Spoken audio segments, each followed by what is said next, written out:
What's up, guys? Zach's Food Review. We're at Moonshadow in LA.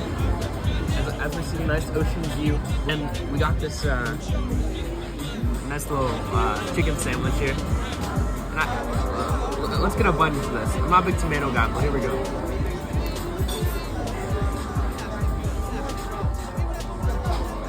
I'll give it an 8 out of 10, man. Pretty good. The gold standard is Chick-fil-A. And I'd say my second favorite chicken sandwich is Raising Cane's.